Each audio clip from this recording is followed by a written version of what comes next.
ہم چندہ نہیں مانگتے، میرا کوئی مدرسہ نہیں ہے، کوئی ادارہ نہیں ہے کہ میں آپ سے چندہ مانگتے، میں چندہ نہیں مانگ رہا، لیکن ہدیہ ضرور مانگتا ہوں۔ اور میرا ہدیہ کیا ہے؟ بس میری درخواست یہ ہے کہ جب بھی میرے سبق سنو، جب بھی میرے بیانات سنو، میرے لیے دعا کر دیا کرو۔ اتنا تو کرو گے نا بھائی؟ انشاءاللہ اتنا تو کر ہی سکتے ہو۔ اور دوسری بات یہ ہے کہ میں آپ کو ہدیہ دینے آیا ہوں، آپ مجھے دعا کا ہدیہ دو اور میں آپ کو عمل کا ہدیہ دیتا ہوں۔ آج سے کچھ ایسے عمل اپنے معمول میں شامل کر لو جو انشاءاللہ آپ کی زندگی کو بدلنے کا ذریعہ بن سکتے ہیں۔ سب سے پہلے 10 مرتبہ سورہ اخلاص پڑھ لو۔ 10 مرتبہ سورہ اخلاص پڑھنے کی فضیلت بیان کی گئی ہے۔ جنت میں ایک محل ملنے کی بات آتی ہے۔ اب میں اپنے شاگردوں سے کہتا ہوں کہ بھائی صرف 10 پر مت رکو۔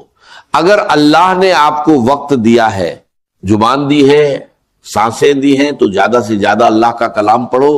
آج کل میں اپنے شاگردوں سے کہتا ہوں کہ 313 مرتبہ سورہ اخلاص پڑھنے کی عادت ڈالو، انشاءاللہ جنت میں بہت سے محل تیار ہو جائیں گے۔ دنیا میں ایک بنگلہ بنانے کے لیے آدمی زندگی بھر محنت کرتا ہے، زمین خریدتا ہے، پیسہ لگاتا ہے، اینٹیں لگاتا ہے، سیمنٹ لگاتا ہے، مزدور لگاتا ہے، سالوں محنت کرتا ہے، لیکن جنت کے محل کے لیے اللہ نے کتنے آسان راستے رکھے ہیں۔ اور بھائی دنیا کا بنگلہ یہی رہ جانا ہے، آدمی چاہے کتنا بڑا مکان بنا لے ایک دن اسے چھوڑ کر جانا ہے، لیکن جو عمل اللہ کے لیے کیا وہ آخرت میں کام آئے گا۔ اسی لیے دنیا کے مکان کے ساتھ آخرت کا مکان بھی بناتے رہو۔ 313 مرتبہ سورہ اخلاص پڑھنے کی عادت ڈالو، اور دوسرا ہدیہ ہے 313 مرتبہ درود شریف پڑھو، چھوٹا والا درود شریف پڑھ لو۔ صلی اللہ علیہ وسلم، صلی اللہ علیہ وسلم، صلی اللہ علیہ وسلم۔ 313 مرتبہ درود شریف پڑھنے کی عادت ڈالو۔ جب زبان پر درود آئے گا تو دل میں نبی کریم صلی اللہ علیہ وسلم کی محبت پیدا ہوگی۔ انسان کی زندگی میں سب سے بڑی دولت ایمان ہے، اور ایمان کے ساتھ نبی کریم صلی اللہ علیہ وسلم کی محبت ہے۔ تیسرا ہدیہ ہے 313 مرتبہ استغفار پڑھو۔ استغفر اللہ، استغفر اللہ، استغفر اللہ۔ اللہ سے اپنے گناہوں کی معافی مانگو۔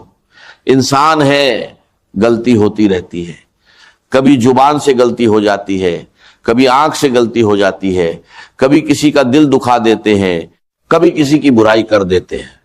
اس لیے استغفار کو اپنی زندگی کا حصہ بنا لو۔ اللہ سے کہو، یا اللہ میں کمزور ہوں، مجھ سے غلطیاں ہوتی ہیں، تو مجھے معاف فرما، میرے گناہوں سے درگزر فرما، میرے دل کو پاک کر دے، میری زندگی کو اپنی اطاعت والی زندگی بنا دے۔ اور چوتھا ہدیہ جو میں نے نیا شروع کیا ہے، 100 مرتبہ سورہ فاتحہ پڑھنے کی عادت ڈال دو۔ سورہ فاتحہ میں اللہ کی حمد بھی ہے، اللہ کی عبادت کا اقرار بھی ہے، اور سیدھی راہ مانگنے کی دعا بھی ہے۔ اس لیے سورہ فاتحہ کو صرف پڑھو نہیں بلکہ دل لگا کر پڑھو۔ جب پڑھو تو یہ سوچو کہ میں اپنے رب سے بات کر رہا ہوں، میں اپنے رب سے ہدایت مانگ رہا ہوں، میں اپنے رب سے سیدھا راستہ مانگ رہا ہوں۔ تو 4 ہدیے یاد رکھو بھائی۔ 313 مرتبہ سورہ اخلاص، 313 مرتبہ درود شریف، 313 مرتبہ استغفار، 100 مرتبہ سورہ فاتحہ۔ ان کو اپنے روزانہ کے معمول میں شامل کر لو۔ اس کے بعد اللہ تعالیٰ سے دعا مانگو، اپنی جائز حاجت مانگو، گھر کے لیے دعا کرو، اولاد کے لیے دعا کرو، روزی کے لیے دعا کرو، بیماری سے شفا کے لیے دعا کرو، قرض سے نجات کے لیے دعا کرو، اپنے ایمان کی حفاظت کے لیے دعا کرو۔ اور ایک بات یاد رکھو، دعا صرف پریشانی میں نہیں کرنی، دعا خوشی میں بھی کرنی ہے۔ جب اللہ نے دیا ہے تو شکر کرو، اور جب اللہ نے آزمایا ہے تو صبر کرو۔ صحیح حدیثوں میں فضیلتیں آئی ہیں کہ سورہ اخلاص کی بڑی اہمیت ہے۔ حضرت عمر رضی اللہ عنہ سے حضور صلی اللہ علیہ وسلم نے سورہ اخلاص کی فضیلت بیان فرمائی۔ حضرت عمر نے پوچھا